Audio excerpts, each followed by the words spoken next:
told you, Tiny Tim. You're just making it worse for yourself. Yeah, you idiot. Just making it worse. Leave me alone. I didn't do nothing to you. Leave me alone. You kids are supposed to be asleep right now, not terrorizing each other. It was them. I was just All right, trying come to... on. No one likes a squealer. But Look, you have to live here for a while, kid. Try to get along. And you two, you sicken me. I'll be talking to the senior administrator about this. But I thought you said no narking. Hey, I don't care if you like me. I just work here. Now go to bed.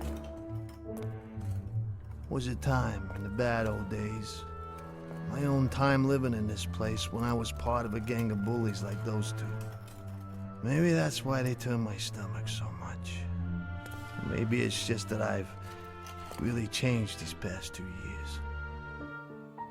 Do you think I've changed? Have I done okay? Of course, he never answers. He's never there when I turn on the light either. But just the same, I can feel him watching, judging. Making sure I live up to my end of the deal. You live in Gotham your whole life. And you never know if he's real or not. But trust me, he is. And you can think you're a tough guy, too. Until you meet him. He changes everything. Give me the gun. Now. I wasn't gonna, I never... You didn't fire this weapon. No, oh God, no. I'm not like that. I never fired a gun in my life. I've done some bad stuff, stealing, fighting, stuff like that, but I was just coming along tonight for show. I didn't think... No, you didn't. Give me another chance. Please? What? I'm not a bad guy. I swear, I can turn my life around. Just give me a chance. Don't put me back behind bars. Give me your driver's license. And let me go. With a warning. Don't make me regret this, David Thompson. And that's how my world changed. Because when you know that he's watching you, you feel him everywhere. In any dark corner. At first that made me afraid. I was jumping at every shadow, waiting for him to decide I'd let him down. But after a while, it started to be a comfort. A reason not to mess up. And like I said, after you meet Batman, nothing is ever the same again. He becomes part of you, changes the way you look at the world.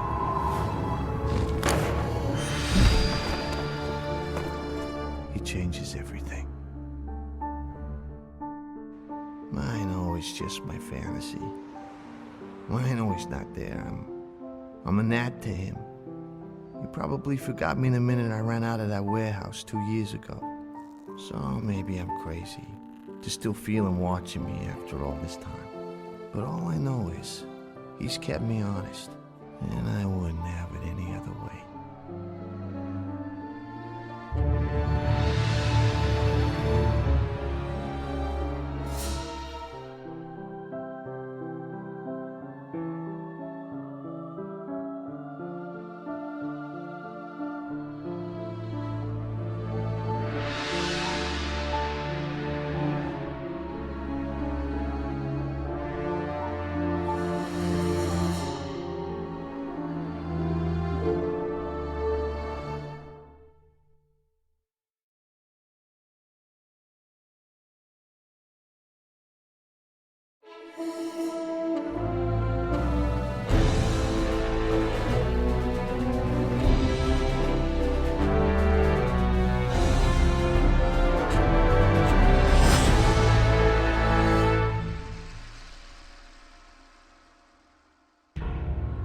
I work the shadows and he works the light.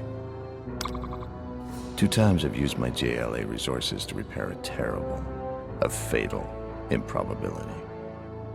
Even with everything plotted and calculated to the most microscopic detail, even with every contingency considered, with every potential flaw examined, sometimes the unaccountable, the ultimately inevitable occurs, and it all goes wrong for some innocent. Once before, now a second time, over an entire damn career. Her descending aorta has exploded, and she will never last the 7 minutes until the EMTs arrive, let alone until they get her to surgery.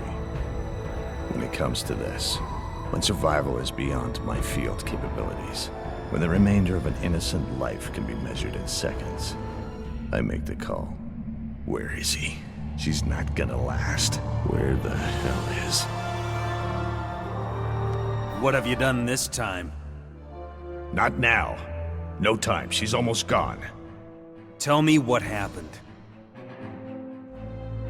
Focus on her. Do what I tell you. Just be a good tool, eh? Her aorta is blown apart. Too much blood to get a clear look. No problem. I can see right through. I'll assess the damage. Now tell me what happened. What does he want me to tell him? That I was careless. That I made a mistake. Well, I wasn't, and I didn't. I had everything calculated as always. I had the inner circle of the Crichton import cartel stalked and pinned to the perfect opportunity for a bit of interface. I found it. It's ripped open about 8 inches below the heart. Hell, you've got to seal it. A company social gathering. Light security. No heavy ordnance. But because I never assume anything, I waited for the precise moment that brought the greatest amount of space between the Crichtons and their entertainment.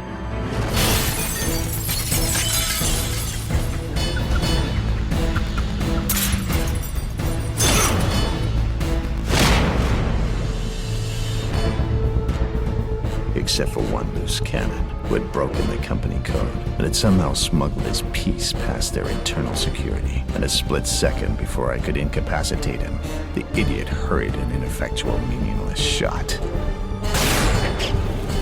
That took a crazy bounce.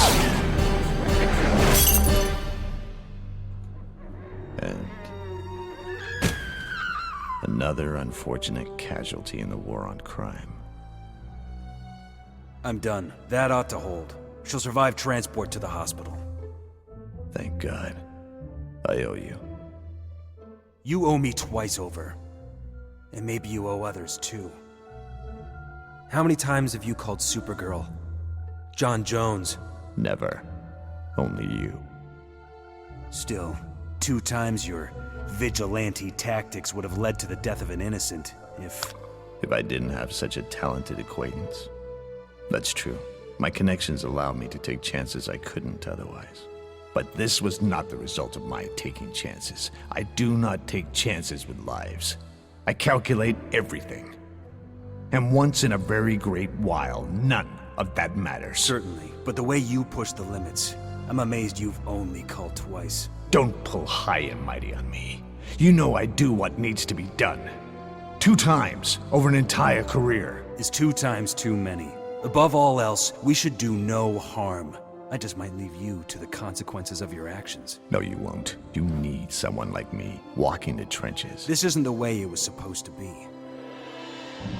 We're supposed to be better than this. Treat her for shock. I work the shadows and he works the light. I know that essentially, we cover distinct and separate magisteria. Still, the light defines the shadows. Without light, shadow becomes nothing, but all-engulfing darkness. And I know. He's right. I can hear the paramedics coming up the stairs.